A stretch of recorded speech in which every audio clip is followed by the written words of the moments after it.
Well, a lot happened there, didn't it? Did Russell T Davies land the ending of this story arc? Yeah, there's a lot to talk about. We're going to have to go into spoilers quite soon, I think, here. Wow, that ending. Wow. Yikes. Hello, welcome to Culture Filter. I am Phil. These are my kids who have Say my name. Paige and Rowan, who has... That sounds very threatening. We've all just watched the season finale of season 2 of the new Doctor Who. I say watched, you guys were kind of on tablets. I was watching. Yeah, okay. You got much more interested at the end, which we'll get to, but not spoilers at the moment. Okay, very quickly, did you like the episode? Because I want to go on to spoilers quite quickly. I loved it. Yeah, okay, good. Especially the ending. I'm a bit more cautious about the ending. No reason at all. We may disagree about the ending there. Oh, we are getting into a fight. Rowan, did you like the episode? Yeah. Good. Right. We always say yes, Dad. What do you expect? To say no, I hated it. You don't have to like every episode. I don't like every episode. Anyways, what about Superman? Superman, did you like the episode? Yes. Cool. Father, did you like the episode? Oh yeah, I liked a lot of the episode. I think it did a lot of stuff that I liked. I think they rushed some bits. I think they did try and cram too much stuff in, but also I think they missed some quite glaring things out that they just did not cover at all. Where you going, dude? So I'm going to talk all about that in spoilers. Let's get into it.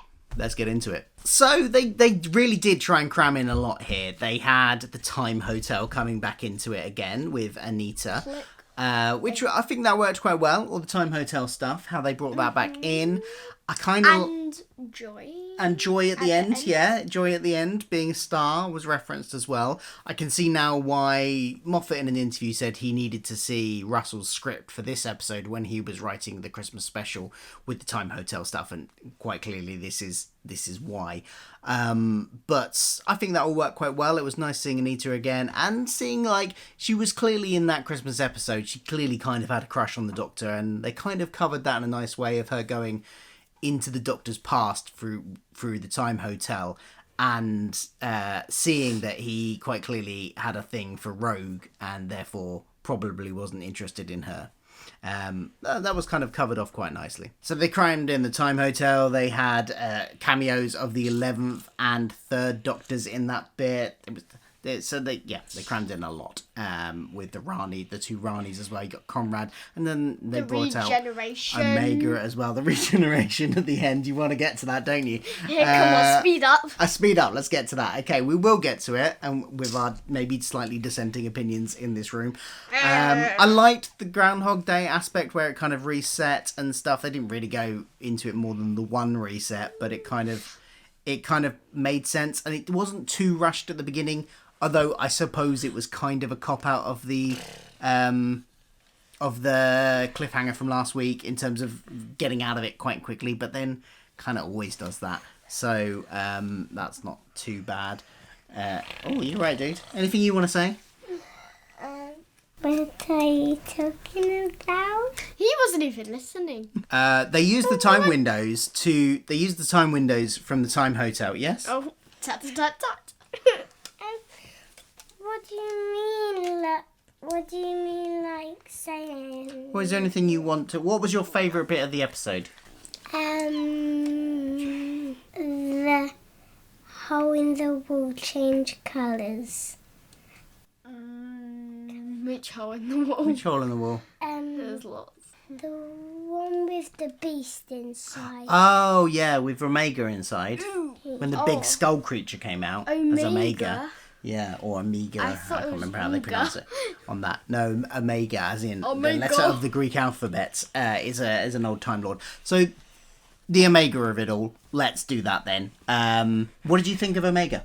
There's not much to think about him. He's a big giant skull. He's a big giant skull. Did you get... I mean, I know you were kind of only half watching while also on your tablet. Okay, but you were also playing a game on your tablet. Yeah, but doesn't mean I wasn't playing. Okay, but what...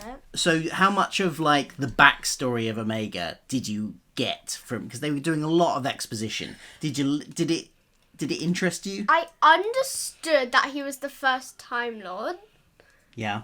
and that something about him being stuck somewhere for a while. Yeah. But like, Got the kind of gist of it. yes. Yeah. I think maybe went on a bit too long with the exposition, I think. I don't think all of it was needed.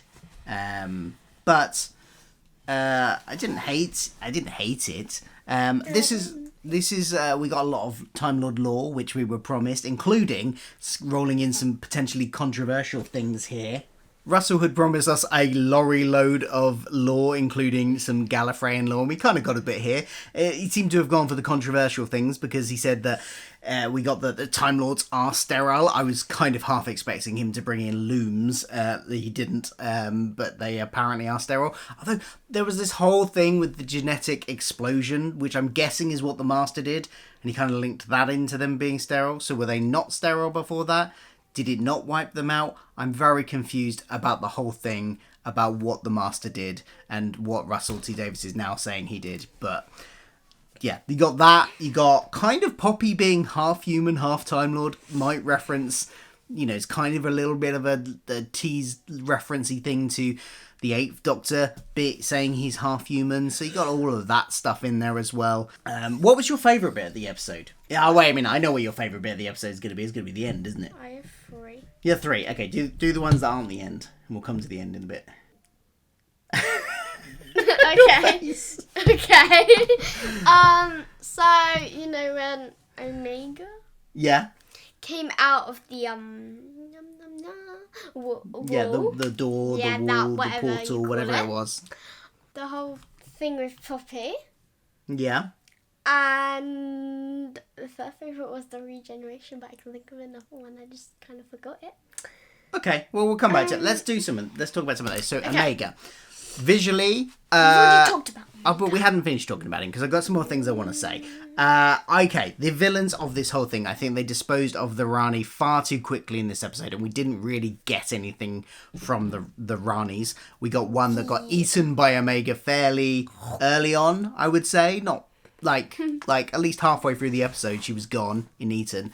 Mrs. Flood version escaped using her time ring thing. But where did she go? Yeah, so she's out there to return another day. I don't mind that, but they didn't really do anything in this episode, the Ranis. So, and then you had Omega, who again, while visually was very stunning, didn't really do much. Kind of came out, growled something about wanting to destroy everything or take over everything. I can't remember exact words. Looked very menacing and then was shot by the Vindicator, by the Doctor. So I don't know, that kind of feels a little bit wasted in terms of Omega. And also it kind of, Russell has done what he did to Sutek, to Omega as well, which has gone like, hey, he was this in the classic series, but now he's a souped up god. And I don't think that was necessary. Omega was menacing enough as he was. I think if he'd come through and been this kind of more like he was in the classic series, that would have worked just as well, even if you needed to get rid of him as soon as I well. haven't seen Omega in the classic series, so I don't know what I'm referring to. No, it was one that I was watching the other day. You didn't watch it with me, I'm but not paying attention to what you watch. okay, there we go. So yeah, I mean, the villains could have been better served in this episode, I think. What I did really like in this episode, you mentioned it, the Poppy stuff. I really like the Poppy stuff, and it works on a really great character level for all of the characters involved, for Belinda and the Doctor especially, where they work out that they're trying to work out how she's their daughter, and the fact that Belinda is very much protective over, and the Doctor, but so much so Belinda is very protective over her, and I really liked that stuff. I feel like she comes, she goes, she comes, she goes, and then she comes back again. Yes, keeps on disappearing from reality and coming back again. I really liked how they did that scene in the TARDIS at the end where the Doctor and Belinda forgets her and she disappears. And Ruby is the only one who Yeah. remembers, because she asks everyone else, they don't remember either. Yeah. Until, not entirely sure what happened, but she does a little bit of chitter-chatting, and basically they all like suddenly start to remember. Yeah. I like, the way they visually represented it as well on screen with the forgetting, with the Doctor and Belinda passing back and forth Ruby's coat and folding it up and keep on folding it smaller and smaller into nothing. That I thought was really clever and really well done and really got that point. And I also loved how Ruby was reacting to it and how it affected Ruby, how she was like remembering all of this as well. That was really good stuff. It was probably my favourite bits of the episode, actually. Why is Ruby the only one who ever remembers anything? Ruby remembers because I think of the thing that happened to her last year with the 73 yards thing, where with that woman, you know, that episode where the woman was always stalking her, the woman that was always 73 yards away. It was her from the future. You said it was her mother last time I talked to you about it. So, are you lying to me then, or are you lying to me now? I didn't say it was her mother. Yes, you did. No, I didn't. asked you about it, and I was like, you know that girl who was like, kind of like in the black thing and stuff? You were like, oh yeah, that was her mother. No, I thought you were talking about who dropped her off at the church in the black cloak. No! Oh, okay. I thought you were talking about the person that dropped her off in the black cloak at the church, because you said the black thing. Yeah, and I said, but I thought it was Ruby. No, you know, okay. 73 years. Misunderstanding, anyway. So I really liked all of that stuff. I think, like I said, that was my favourite bits of the episode. The Conrad stuff I also quite liked, and the way they kind of dealt with him, and Ruby confronted him, and in a way it kind of let him off a little lightly for his previous actions, but she wished for him to be happy because she'd realised that like he'd never mentioned his dad, and that may be where all of his trauma and issues come from initially, is his issues with his dad, so she wished him to be happy. That kind of works, I think. That kind of resolved his plot. Okay, let's get to the end then. Okay, first of all, very disappointed that he's regenerating, because I really hoped we would get at least the 3 seasons that most Doctors get from him, but also I kind of hoped he would even go further and maybe do 4 seasons. So it's a shame we've had so little of Nishiti as the 15th Doctor. I thought they've only ever done 1 season. No. Oh. Most Doctors. I'm going crazy. Christopher Eccleston did 1, the 9th Doctor. And then every other Doctor since then has done 3 seasons until now. Yeah, I feel like he's my favourite male Doctor. So, yeah, that's a bit disappointing, I guess. It's a shame. But, I mean, we get some stuff before he fully regenerates. He uses his regeneration energy to tweak the reality again so that Poppy is brought back into existence. But she's brought back not as his daughter this time. Because he can't have a daughter. Yeah, which brings me, I'll briefly, my other gripe with this episode is, where the hell was Susan? We've been teased with appearances of his granddaughter for the last 2 episodes, and nowhere to be seen in this episode. She literally said, find me. Is this meant to be a plot for season 3? Because Carol Ann Ford is not... She's an older lady. She can't guarantee she'll still be here when they get around to filming season 3, because we don't even know when that's going to be yet. So I'm hoping that's not what the plan was, but now I kind of am hoping that is like that needs to be resolved. You can't just leave, like, what was the point of Susan coming back just to be these random visions? I want to see them actually reunited, and I'm really kind of, even though the episode was kind of overstuffed a bit anyway, I'm a little bit annoyed that they didn't do that, because why set it up and then do nothing with it? So annoying. But anyway, eventually he does regenerate, and we get Billie Pipper. I'd heard the rumours. I kind of thought, no, that's so silly. Why would they do that?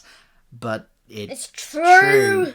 And I will give every actor within reason a chance to, as the Doctor. I just don't think it's the right decision to pick a previous companion's face as the Doctor.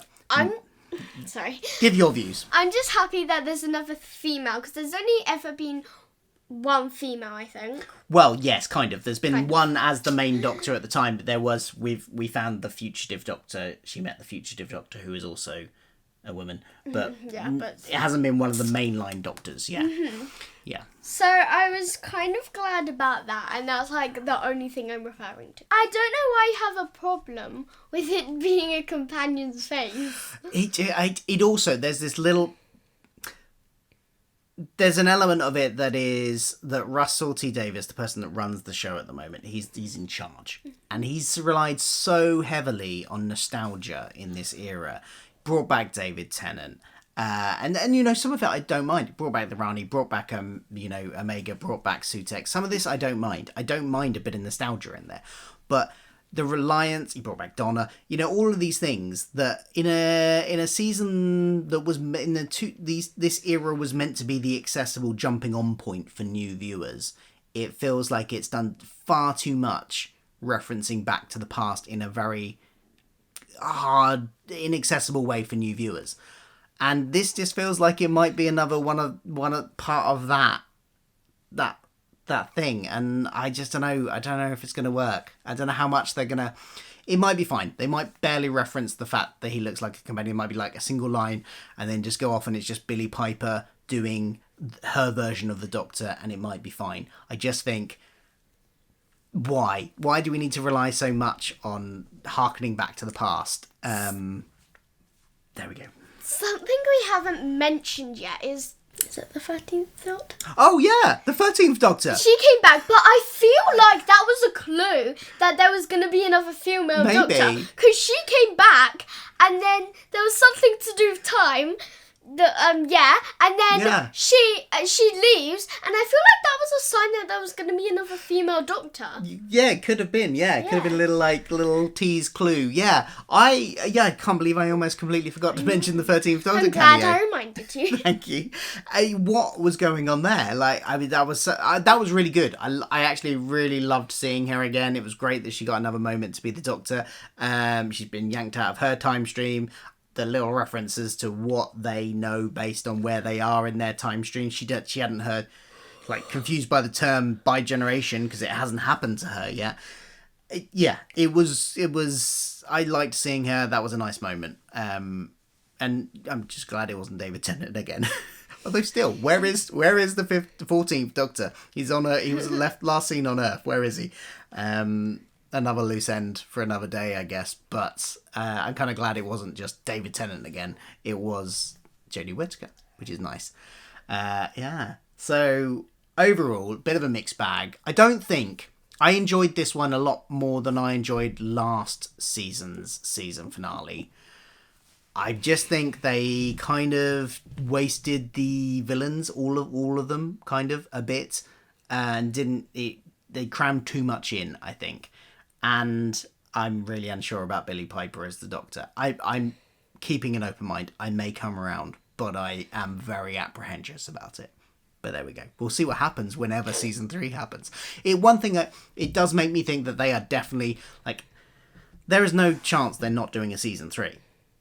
If they weren't sure if they were doing it, or if they knew they weren't doing it, they would have left it as an open-ended regeneration, and we wouldn't have seen who he regenerated into. The fact that they put Billie Piper's face front of, like, had him regenerate into Billie Piper, they are doing a season 3. Whether or not Disney's involved or not, the BBC is going ahead with a season 3. I think this pretty much confirms that. So we'll see what happens next. It might take 18 months or so. We might have a bit of a long gap, but I think we'll be getting it within the next sort of 2 years. So, yeah. Any final thoughts? I don't think so. You haven't said anything about all that. Well, this kind of covered all that. Oh, when the 13th Doctor was there was a nice kind of like moment where the Doctor says he loves her, or himself, I guess. And she's like, I don't usually say stuff like that. I should say that's a Yaz. And then he says, you never do. That was nice. Kind of like that little reference back to the kind of romantic tension between the Doctor and Yaz, 13th Doctor and Yaz. No Susan, Rose. I'm not sure about those. I'm annoyed about the no Susan. I'm apprehensive about the Billie Piper of it all. And yeah, well, we'll see what happens next. Thank you for watching these reviews we've been doing over the course of this season. Yes, if you I've done every single one. I'm so proud of myself. Well done. Yeah, you almost didn't do today, did you? Because you Yeah. weren't feeling very well. But you wanted to talk about Rose, about the Billie Piper regeneration. So, see you soon. And I'll have more videos out, probably discussing all of this stuff in more detail later. Goodbye. Bye. Like and subscribe. Hello, I'm... No.